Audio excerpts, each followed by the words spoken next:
Hello friends, मैं प्रीति मिश्रा आप सबका स्वागत करती हूँ मेरे यूट्यूब चैनल पर। आज हम लोग डिस्कस करने वाले हैं ऑब्जेक्टिव्स ऑफ मैनेजमेंट के ऑब्जेक्टिव्स क्या होते हैं, मतलब किस बेसिस पर वो लोग काम करते हैं, वही ऑब्जेक्टिव कहलाता है।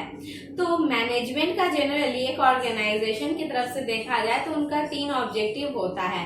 पहला है ऑर्गेनाइजेशनल ऑब्जेक्टिव, सोशल ऑब्जेक्टिव और पर्सनल ऑब्जेक्टिव। ऑर्गेनाइजेशनल ऑब्जेक्टिव हमेशा ऑर्गेनाइजेशन के बेनिफिट के बारे में सोचता है। किसके बेनिफिट के बारे में? ऑर्गेनाइजेशन। ठीक है, ये हमेशा ऑर्गेनाइजेशन के लिए सोचेगा कि किससे ऑर्गेनाइजेशन का फायदा होगा, ऐसा क्या करे कि ऑर्गेनाइजेशन में गेन हो, उसका फायदा हो।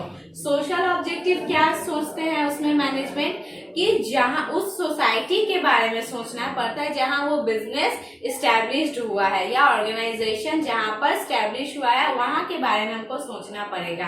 अगर हम बिजनेस कर रहे हैं और सोसाइटी को कोई फायदा ही नहीं होगा, ऐसा नहीं हो सकता। हम जितना दूसरे को भी फायदा देंगे, कस्टमर का सेटिस्फेक्शन भी होना चाहिए, है ना।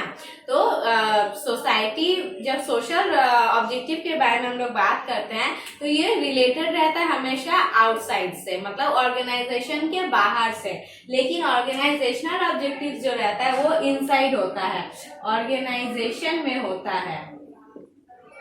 और ये जो सोशल ऑब्जेक्टिव है ये आउटसाइडर्स को फायदा मिलता है इससे, मतलब related to society. Personal objective मतलब ये हमेशा रिलेटेड होता है लेबर से, एम्प्लॉइज से, जो उस ऑर्गेनाइजेशन में काम कर रहे हैं। तो पर्सनल ऑब्जेक्टिव मैनेजमेंट ये सोचता है उसमें कि कैसे उस ऑर्गेनाइजेशन के लेबर्स को, स्टाफ को उससे फायदा मिले। अब हम इन तीनों ऑब्जेक्टिव्स को एक एक करके डिस्कस कर लेंगे।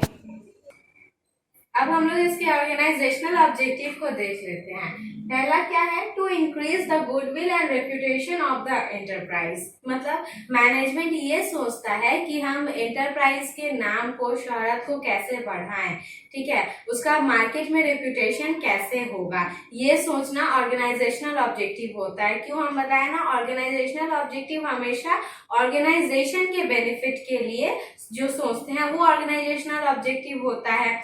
तो ऑर्गेनाइजेशन का गुडविल बढ़े, उसका रेप्यूटेशन हो, तो ये क्या है? ऑर्गेनाइजेशनल ऑब्जेक्टिव ही है।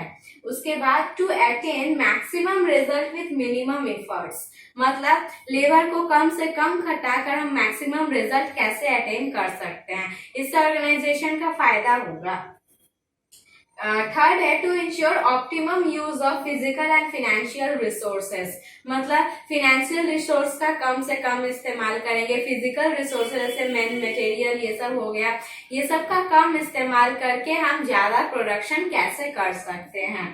फोर्थ है टू अर्न रीजनेबल प्रॉफिट। पहला चीज तो ये कि कोई भी ऑर्गेनाइजेशन जब स्टैब्लिश होता है या तो वो प्रॉफिट अर्न करने के लिए होता है या फिर प्रॉफिट नहीं अर्न करना चाहता है, सोसाइटी के बेनिफिट के लिए स्टैब्लिश हुए। जैसे एनजीओ जो होते हैं वो सोसाइटी के बेनिफिट के लिए होते हैं, और बहुत सारा बिजनेस या कंपनी ऐसा भी होता है जो प्रॉफिट अर्न करने के लिए होता है। ये तो मेन ऑब्जेक्टिव होता है, टू अर्न प्रॉफिट। तो ये सारे जो है ये ऑर्गेनाइजेशनल ऑब्जेक्टिव्स हैं। अब हम लोग इसके सोशल ऑब्जेक्टिव्स को देख लेंगे। तो सोशल ऑब्जेक्टिव जैसे हम पहले ही बता चुके हैं कि वो सोसाइटी से रिलेटेड होता है, इससे बेनिफिट सोसाइटी को ही मिलता है जहां वो ऑर्गेनाइजेशन स्टैब्लिश्ड हुआ है। तो इसका क्या है? To satisfy customers by providing high quality of product and good services.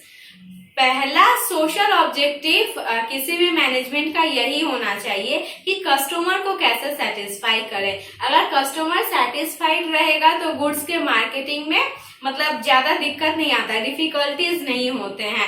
Customer satisfied रहेगा तो आपका प्रोडक्ट को खरीदेगा, और अगर अनसेटिस्फाइड रहा तो मार्केट में और दूसरे बहुत सारे प्रोडक्ट है जिसके तरफ वो मूव कर सकते हैं। तो अगर कस्टमर सेटिस्फाइड रहेंगे तो इससे हमारे प्रोडक्ट्स को सेल करने में ज्यादा दिक्कत नहीं होगा। प्रोडक्ट्स खुद ही उनको ज्यादा मतलब मनाने का भी जरूरत नहीं पड़ता है प्रोडक्ट लेने के लिए, वो खुद ही आपके प्रोडक्ट को ही चूज करेंगे। तो सबसे पहला कस्टमर को सेटिस्फाइड करना होता है। उसके बाद to generate employment opportunities. Employment opportunities means society में एम्प्लॉयमेंट का जनरेशन करना। जैसे जैसे एम्प्लॉयमेंट जनरेट होगा उससे क्या होगा, जो बेरोजगार लोग हैं, अनएम्प्लॉयड हैं, उन्हें नौकरी मिलेगा। इससे तो सोसाइटी का फायदा है ना। और वो जिस कंपनी में काम करेंगे उनको अच्छा अगर सब कुछ मिले, गुड वर्किंग कंडीशन मिले, अच्छे सैलरी मिले, तो वो क्या होगा, फुल्ली अगर सेटिस्फाइड हो तो वो भी ऑर्गेनाइजेशन के बेनिफिट के बारे में सोचता है। उसके बाद to utilise the scarce resources effectively and efficiently. Scarce resources means मतलब नेचुरल रिसोर्सेस का क्या होता है, एक बार एग्जॉस्ट हो जाने के बाद उसको फिर से दोबारा बनने में बहुत वक्त लगता है। तो जो मटेरियल्स नेचुरल है उसका क्या करना चाहिए, हमें मतलब इफिशिएंटली इस्तेमाल करना चाहिए। कम इस्तेमाल करके कैसे ज्यादा प्रोडक्शन हो ये सोचना चाहिए। तो ये क्या है, एक सोसाइटी का ही बेनिफिट है। अगर वो मटेरियल एग्जॉस्ट हो जाएगा तो फिर प्रोडक्ट बनेगा कैसे, है ना। तो उसका मतलब यूटिलाइज जो है वो सही ढंग से करना पड़ेगा। ये सोशल ऑब्जेक्टिव ही होता है मैनेजमेंट का। उसके बाद है to pay taxes honestly to the government in time.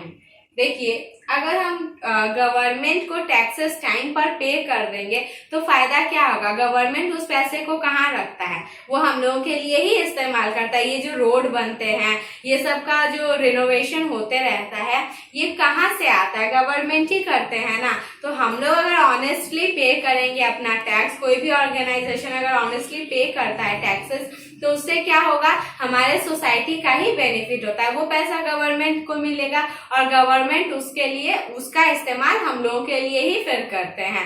तो ये सोशल ऑब्जेक्टिव्स होते हैं जो मैनेजमेंट को करना चाहिए। अब हम लोग इसका पर्सनल ऑब्जेक्टिव देख लेते हैं। अब इसका पर्सनल ऑब्जेक्टिव एक एक करके डिस्कस कर लेते हैं। तो पहला पर्सनल ऑब्जेक्टिव है to provide good working condition. हम बताए हैं कि पर्सनल ऑब्जेक्टिव जो होता है वो एम्प्लॉइज से या वर्कर्स के बेनिफिट के लिए होता है, ठीक है। मतलब वो बेनिफिट देगा तो एम्प्लॉइज को या वर्कर्स को ही देता है। तो अगर हम वर्कर्स को अच्छा वर्किंग कंडीशन प्रोवाइड करेंगे तो वो क्या होगा, मोटिवेटेड होगा अच्छे से काम करने के लिए। वो भी ऑर्गेनाइजेशन के बेनिफिट के बारे में सोचता है। तो एम्प्लॉइज जितने खुश रहेंगे, वो अच्छे से काम कर पाएंगे, उतना अच्छा होगा ऑर्गेनाइजेशन के लिए। उसके बाद है to provide better standard of living for the staff and workers. Standard of living कैसे उसका हम बेटर कर सकते हैं एम्प्लॉइज या स्टाफ का। आप मतलब देखे होंगे बहुत सारे कंपनीज में ना परक्यूजिट्स मिलता है एम्प्लॉइज को या वर्कर्स को।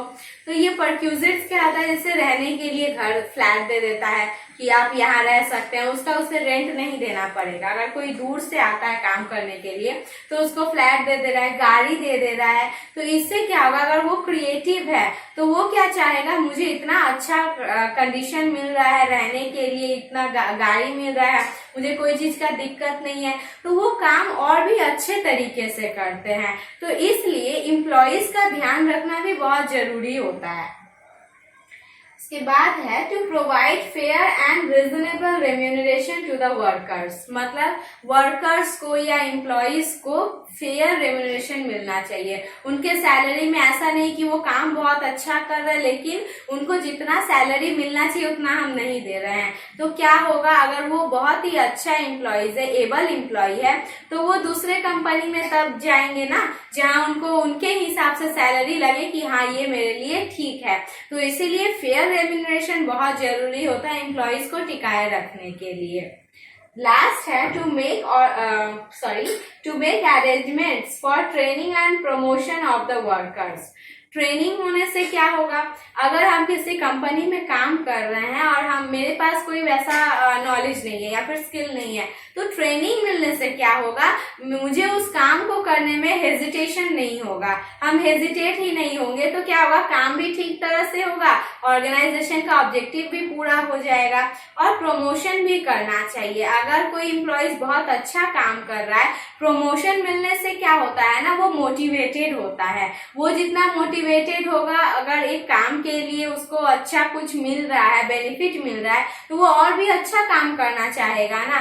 तो ये सारे एम्प्लॉयज जितने खुश रहेंगे, जितने अच्छे से उन्हें मतलब हेजिटेशन नहीं होगा कोई काम करने में, वो जितना अच्छा काम कर पाएंगे, ये सब कुछ किसको बेनिफिट देगा? ऑर्गेनाइजेशन को बेनिफिट देगा। तो मैनेजमेंट को ये सारे तरफ में ध्यान देना पड़ता है। ऑर्गेनाइजेशन का ऑब्जेक्टिव उसको फुलफिल करना पड़ता है, सोसाइटी के लिए भी सोचना पड़ता है, और सबसे पहली बात तो अपने एम्प्लॉयज के लिए सोचना चाहिए। जितना एम्प्लॉयज अच्छे से काम करेंगे, ऑर्गेनाइजेशन का उतना ही फायदा होगा। तो ये सारा ऑब्जेक्टिव्स था। अगर आपको अच्छा लगे ये वीडियो तो लाइक कर दीजिएगा और शेयर कीजिएगा अपने फ्रेंड्स के साथ। Thank you for watching this video.